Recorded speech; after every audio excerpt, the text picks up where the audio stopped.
시청자 여러분 안녕하십니까? 뉴스플러스 시작합니다. 마포구 생활물품 대여 사업이 시작됩니다. 대전시청 하늘도서관이 어린이 도서 대출 서비스를 시작합니다. 광주시가 첫 아이 임신을 계획하고 있는 부부에게 임신 검진비를 지원합니다. 횡성군이 횡성 소망이룸학교 2022년 신입생을 모집합니다. 괴산 세계 유기농산업 엑스포 조직위원회가 산업전시관에 참가할 기업과 단체를 모집합니다. 수도권 소식입니다. 마포구 생활물품 대여 사업이 다시 시작됩니다. 꼭 필요했지만 사기엔 망설여졌던 물품들, 어디 빌려주는 곳 없나 궁금하셨다면 마포 오랑에서 대여할 수 있습니다. 마포구에 거주, 생활하는 청년이라면 누구나 무료로 최대 7일까지 물품을 대여할 수 있습니다. 마포오랑에서 생활물품 대여 사업이 재개됩니다. 대여 대상으로는 만 19세 이상에서 39세 이하 청년, 마포구를 거주지 또는 활동지로 두고 있는 청년, 대여 시에 마포구에 거주하거나 학교, 직장 등 서류로 마포구에서 활동함을 증명할 수 있는 청년입니다. 이 세 가지 조건을 모두 만족해야 대여가 가능하며 대여 시 필히 증빙 서류를 지참해야 하고 미지참 시 대여가 불가합니다. 대여 물품은 불법 차량 탐지기, 소형 찜기, 소형 공기질 측정기, 전동 드라이버, 전동 드릴, 미니 공구 세트, 25인치 캐리어 등 19가지의 물품이 준비되어 있습니다. 대여 방법은 마포오랑 공식 블로그에 명시된 링크로 대여 가능하며 자세한 내용은 마포오랑 공식 블로그에서 참고하면 됩니다. 마포구는 중대재해처벌법의 본격적인 시행에 앞서 전 직원 대상 교육을 실시했습니다. 중대재해처벌법을 올바르게 이해하고 중대재해를 예방하기 위해 기획됐는데요. 2차 접종을 완료한 팀장 이상 간부 122명은 집합교육으로, 이외에는 온라인 실시간 교육으로 진행됐습니다. 마포구는 중대재해처벌법의 본격적인 시행을 앞두고 전 직원 대상 교육을 실시했습니다. 중대재해처벌법을 올바르게 이해하고 중대재해를 예방하기 위해 기획됐습니다. 교육은 베리타스 노무법인 대표이자 건설산업교육원 외래교수인 정환기 공인노무사가 질의응답과 함께 진행했습니다. 안전보건관리 책임자 등 공공기관의 의무 이행사항 및 법령 설명 등이 진행됐습니다. 마포구는 지난해 중대재해처벌법 대응 TF를 발족하고 매주 월요일 중대재해처벌법 예방을 위한 회의를 진행 중입니다. 앞으로 공공건축물 공사장 7개소에 대해서는 안전점검 체크리스트에 따라 월 1회 합동점검을 실시할 예정입니다. 유동균 마포구청장이 중대재해처벌 등에 관한 법률 시행에 따라 대구민 담화를 발표했습니다. 유 구청장은 안전의 최고 수준, 최고 단계를 구현해 단 한 건의 안전사고도 발생하지 않도록 최선을 다할 것을 밝혔는데요.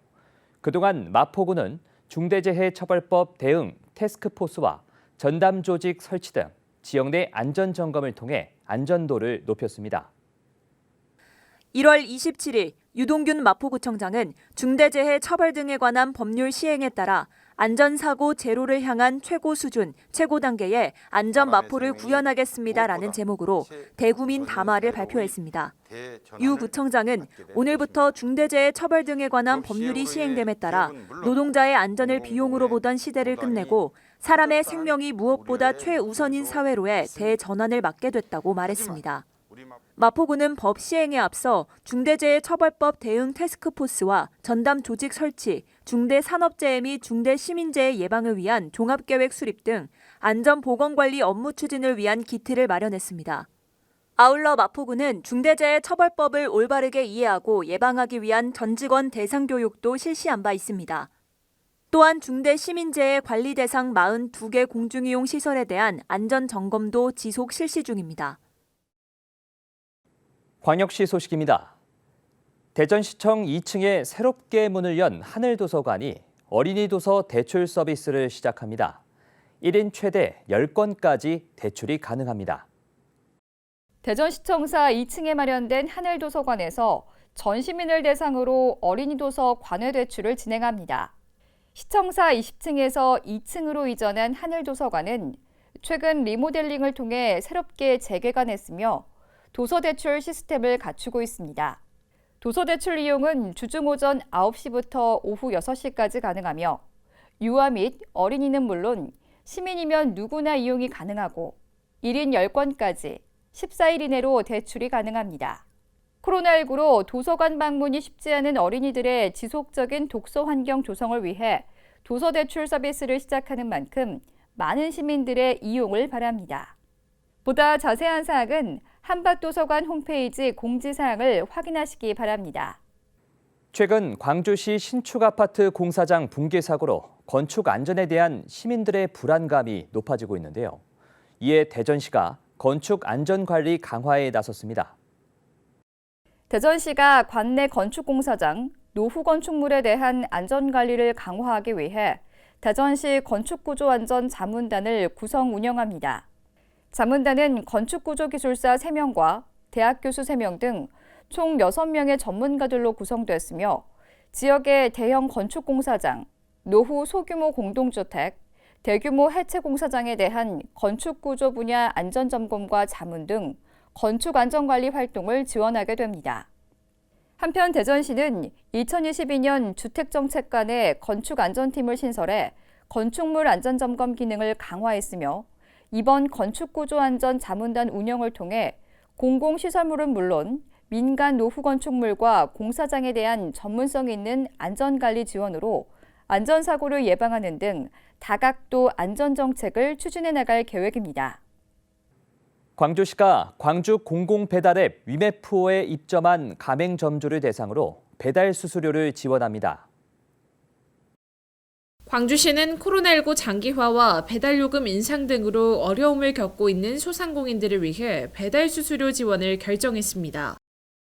우리 시는 소상공인의 비용 부담을 줄이기 위해 가맹점주 배달 수수료는 물론 가맹점 할인 쿠폰, 가맹점 현장 관리 등을 지원할 예정이니 많은 관심 바랍니다.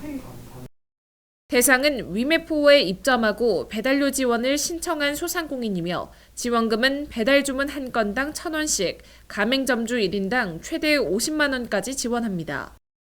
지원 신청은 9일부터 광주 공공배달 홈페이지에서 가능하며 자세한 내용은 재단법인 광주경제고용진흥원으로 문의하면 됩니다. 광주시가 첫 아이 임신을 계획하고 있는 부부에게 임신 검진비를 지원합니다. 광주시는 예비 부모의 건강한 임신을 돕기 위해 지난해부터 행복플러스 건강지원 사업을 시행 중이며 이를 통해 임신 전 부부를 대상으로 최초 1회에 한해 최대 30만 원의 검진비를 지원하고 있습니다. 올해는 상반기 250상, 하반기 100상, 총 350상을 선착순으로 모집할 예정이며 지원 대상은 본인 또는 배우자가 1년 이상 광주시에 주민등록이 되어 있고 첫 아이 임신을 준비 중인 법적 부부입니다. 우리 시는 아이 낳아 키우기 좋은 마음 편한 광주 만들기 정책의 일환으로 행복플러스 건강지원 사업을 추진하고 있습니다. 광주에서 아이를 낳고 삶을 꾸려나갈 예비 부모님들의 많은 참여 부탁드립니다. 신청 기간은 14일부터 25일까지로 광주 청년 정책 플랫폼 홈페이지에서 서류를 내려받아 작성 후 광주시 청년정책관실 이메일로 접수하면 됩니다.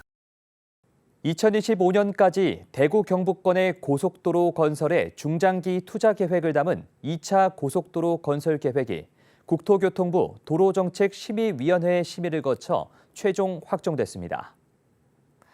이번 계획은 도로 분야의 상위 법정 계획인 제2차 국가도로망 종합계획의 도로정책 기본 목표와 투자 방향을 따르며 전국 총 37개 사업에 대한 55조 원 규모의 세부 시행 계획을 발표한 겁니다. 계획 중 통합신공항 접근성 상향과 관련된 대구 경북권 고속도로 건설 계획은 4개 사업으로 확장 2개 사업, 신설 2개 사업입니다. 6차로로 확장되는 2개 사업은 중앙고속도로 읍내 분기점부터 군위 분기점, 중부 내륙고속도로 김천 분기점에서 낙동 분기점이며 신설 고속도로 2개 사업은 대구부터 성주, 북구미 나들목부터 군위 분기점입니다. 또 영호남 상생 발전을 위한 성주부터 무주 구간도 신설 노선으로 추가돼 대구 서부권 산업단지의 물류 여건이 크게 개선될 전망입니다. 대구시는 이번 고속도로 건설 계획 확정으로 향후 산업, 물류, 문화관광 분야에 혁신적인 변화를 가져올 대구 경북 통합신공항의 접근성이 크게 개선될 것으로 전망하고 있습니다. 대구의 글로벌 로봇 도시 도약을 위한 국가 로봇 테스트 필드 구축 사업이 지난달 국가연구개발사업평가 총괄위원회에서 예비타당성 대상 사업에 선정됐습니다. 국가 로봇 테스트 필드는 서비스 로봇 테스트 인프라 구축과 로봇 제품의 안정성, 성능 평가 기술 개발, 실증 지원을 통해 국내 서비스 로봇 산업을 글로벌 3대 강국으로 도약시키기 위한 사업입니다. 지난해 8월 서울, 부산 등 6개 시도의 치열한 경쟁 끝에 대구 테크노폴리스 부지에 구축하기로 결정됐고 앞으로 한국과학기술기획평가원의 예비타당성 조사를 진행하게 됩니다.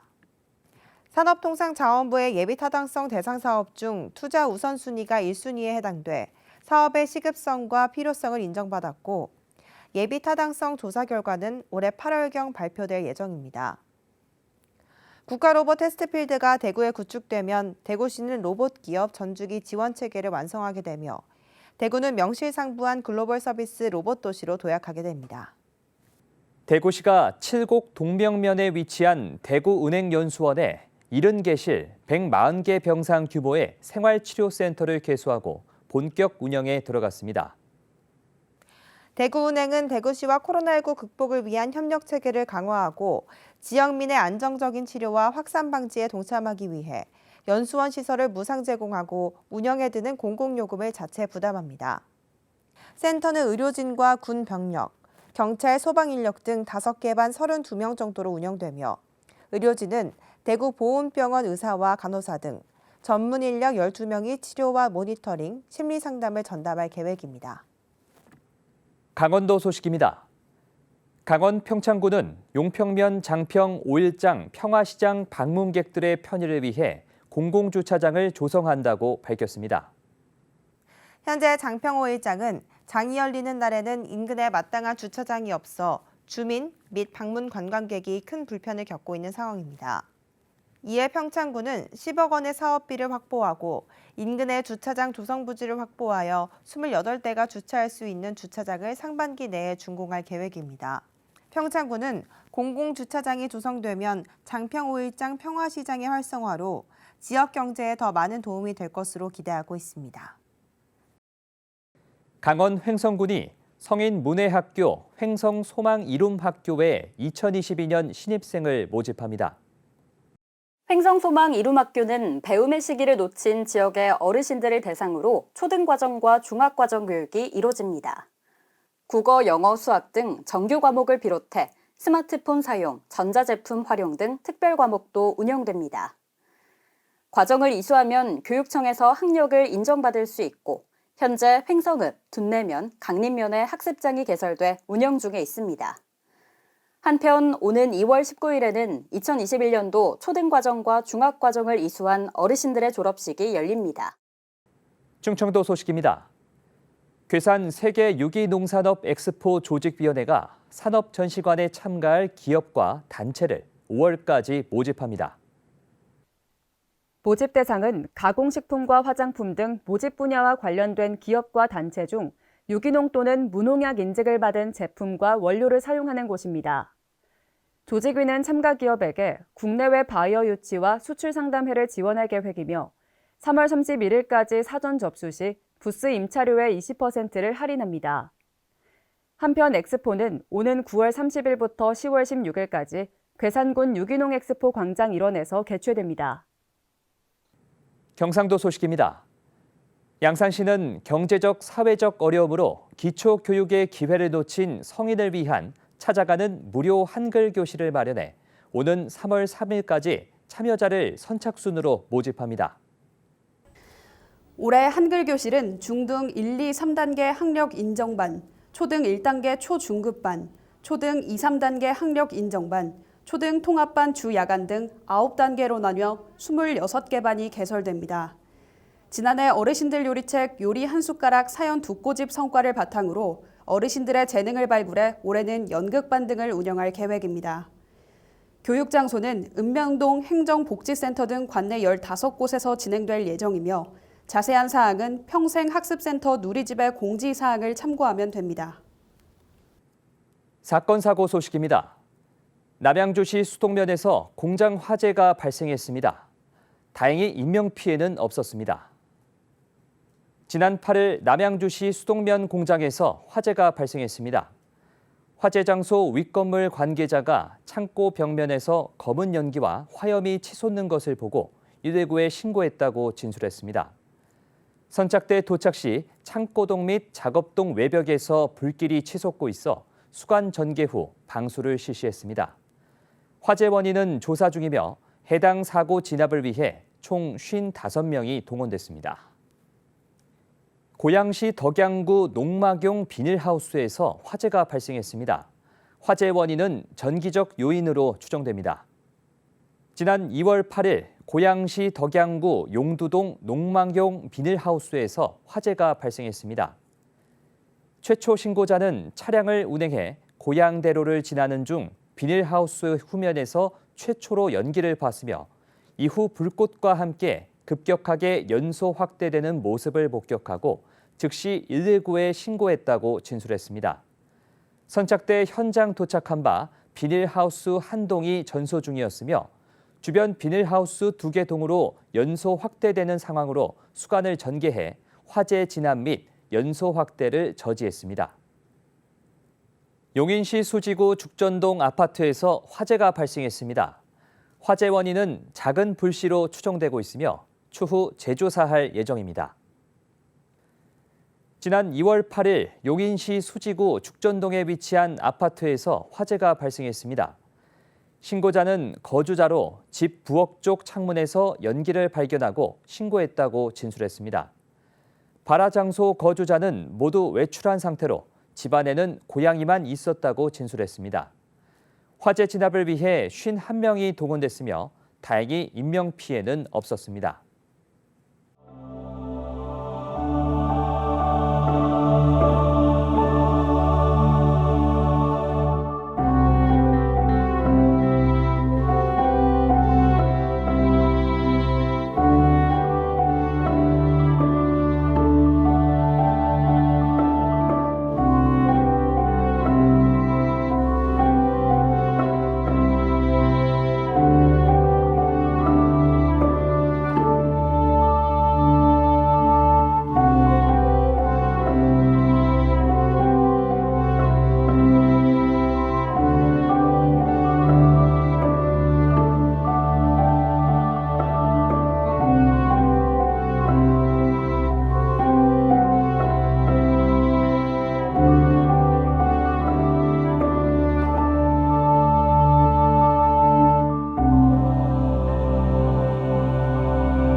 이상으로 뉴스 플러스를 마칩니다. 시청해주신 여러분 고맙습니다.